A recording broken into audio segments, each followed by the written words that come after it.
Vicky. Welcome to my channel. A friend suggested I make bread. Shout out to you, Ashley. This one's for you. So I'm gonna make some bread, but a little bit special because it's Christmas. I'm gonna put some salami and ham and provolone in it with some basil and pesto, some red peppers. It's to die for. You're gonna love this one. Let me show you how to make it.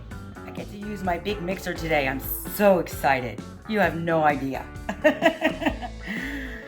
Just a couple of housekeeping tips for you.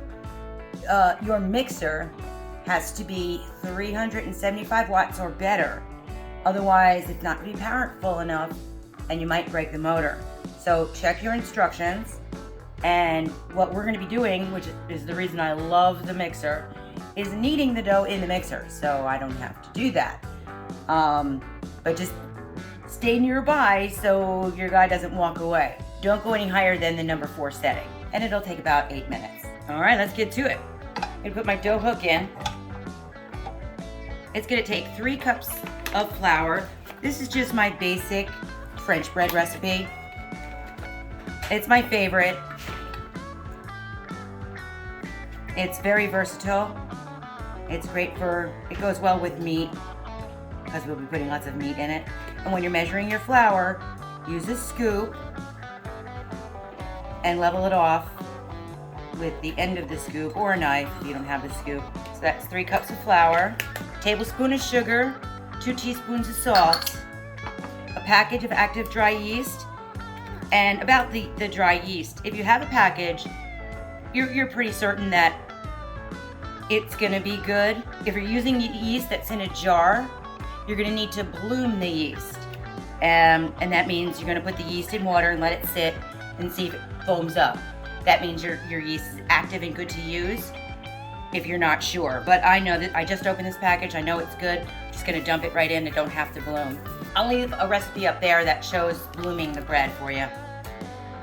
All right, 2 tablespoons of butter and a half a cup of water. That's it. Love my little machine. Let's whirl it up. I'm gonna start on low.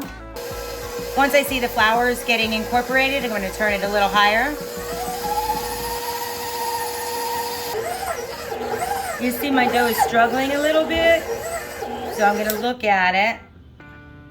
And it feels a little dry. Now, give it some time before you rush to add some water. I can feel that it's just a little dry.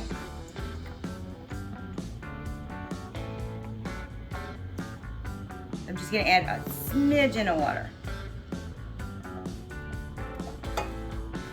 If it didn't come together in a ball, if after 2 to 3 minutes and it doesn't come together to a ball, then you know it's gonna be too wet. And you just slowly add a little flour. Depends on where you live, your altitude and humidity on how much flour that you'll need. Also the age of the flour, really. So I'm just gonna start again. I added a little bit of water. Starting low, gonna go faster. Okay, now I'm gonna go on 4. I'm gonna start my 8 minutes.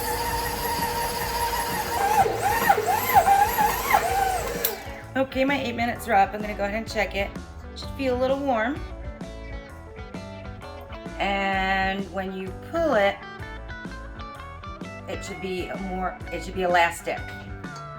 And see, you should be able to like see through it without it breaking up. If it breaks up easily, go ahead and knead it for another minute and just keep doing that until when you do the kneading test, it comes out good. If you under knead, you're gonna get a flat crust. However, on the flip side of that, if your dough feels too soft, that's over kneading. And over kneading is gonna lead to a hard and crumbly crust. So I'm gonna go ahead and cover it and let it rest for about an hour until it doubles in size. Okay, our dough is ready. A little flour on our table, on board. Feels great. You know it's ready when it doubles in size and it holds your fingerprint like that. Go ahead and flour up my rolling pin a little bit. Push it out.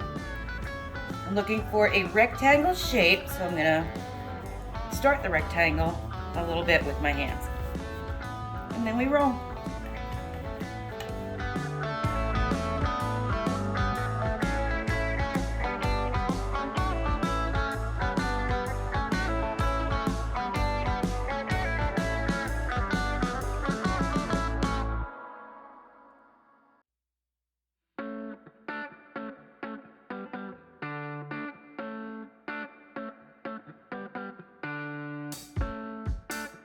Just about done.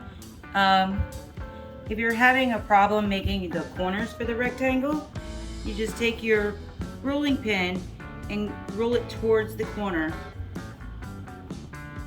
Let me do one on this side, maybe you can see. See how it's gonna pull out your corner? Just like that. It's not a deal breaker if it's not perfect. Nobody needs to be as OCD as me. One thing you do want to make sure is run your hand over your dough and you're looking for any big bumps. And if there are, you just kind of want to flatten it out. You want your dough about that thick, whatever that is, 1/8 of an inch maybe. Awesome. Let's get our filling. Gonna start with our pesto. Such a green color. I love it. I love the flavor that it gives with the spicy meat. This kind of all goes together real good. I'm going to be using Christmas colors because I'm going to be making this for Christmas. But you can make it with anything you like. You just want to make sure you don't overfill. All right, you want to leave about 1 inch on each side. We'll start with some salami and some ham. You don't want to overfill because it really will be a disaster, trust me. If you do overfill, just roll it up and make it a calzone. Because basically, this is the calzone. Just gonna make it pretty. Here we go. Don't overfill, Victoria. But I got 2 slices left. Don't do it. Okay, not doing it. And I got some provolone cheese. I feel like I'm dealing cards.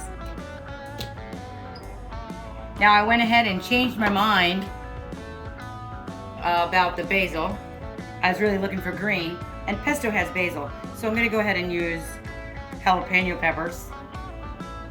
My son was like, you need to do that. So here it is. And the red peppers that I julienned, which is a fancy term for sliced really thin. So that's what I did with them. All right, clear the deck. Wait, one more spot. Clear the deck, roll that up. I'm gonna close in the corners a little bit, just so nothing seeps out. And then start rolling. Just a little at a time.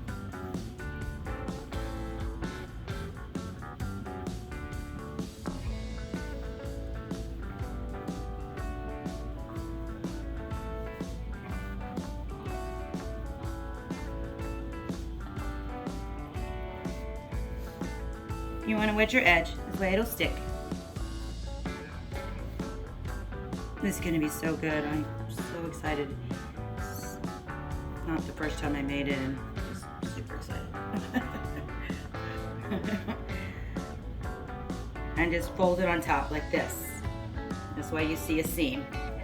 Real important that it seams well. Just push it, it'll seam. Because we're gonna put the seam on the bottom. Seam on the bottom, and I'm using a round pan only because I'm making a wreath. But you can make any shape, like you can make an S. You know, if it's Sam's birthday, or I don't know. I don't know why I just said that. Anyway, let's make a round wreath. You can go ahead and stretch it a little if it needs to be. And I'm not gonna worry about this end because I'm gonna put a little cute bow on it. So, yay me. And it is also going to expand. So, get you together like so. I'm gonna pinch it a little bit though. Maybe a little water. Hey you. Let's be friends. Let's get together just a little bit there. But this is where the bow's going, so I'm not going to be overly concerned. All right, push down and get a nice little wreath going. Now I have my kitchen scissors. I'm going to start from one end and just start snipping. Hopefully you can get this. About halfway through, like this.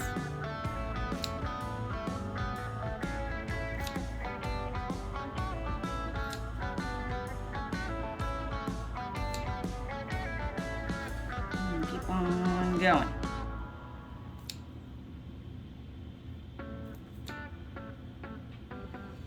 Oh, I forgot to mention, if you do use the jalapenos or something that's in a liquid or a brine, you need to make sure that you drain it and put it on a paper towel.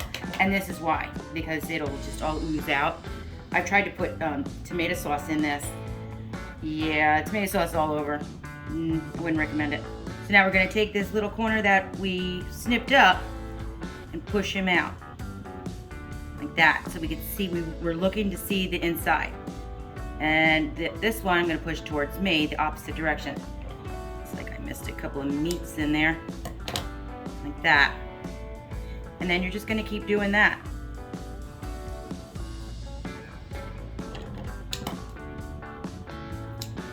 Please tell me I didn't overfill. Again. Oh my geez. Here we go. Last one. Just like that. And you see the green and the red poking out? It's gonna look so super great.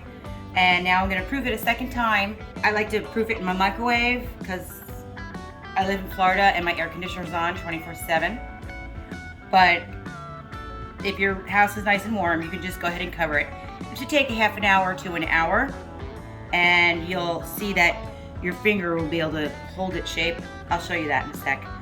So let's proof this little baby guy. All proofed up. It took about 45 minutes. You'll see that it's holding the indent of my finger. See how it stays like that? And because it's going to be a decorative display, I'm just kind of taking a look around, making sure I have red and green everywhere. I see here I don't have any red, so I'm just going to take little pieces of red pepper. And here I need a little green. A little bit of jalapeno sticking out in there. You get the idea. It's for Christmas, so the idea is red and green. If it's not for Christmas, you don't have to do any of this. It's just a little decorative touch that you want to do when it's special. Coat it with a little bit of olive oil just for a nice color all around. Don't forget the inside. It's actually what needs it the most. And then a little Parmesan on top. Yes, please. All right, I'm gonna bake it at 375 for about 40 to 50 minutes. Oh, look at how pretty. Perfect. Now wait for it to cool down before we slice. Oh yeah, let's get in there.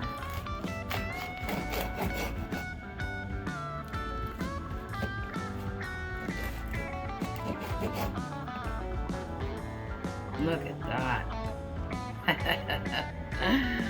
I need that in my life right now.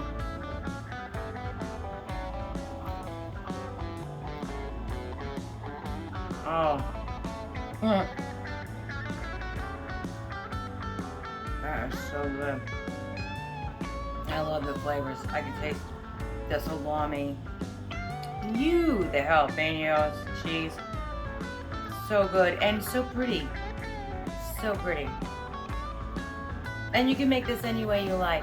I hope you like my videos, and if you found them informational, please give me a like and comment below. I'd love to hear from you. I'll see you next time. It was actually harder to make the bow than the bread. Not even kidding.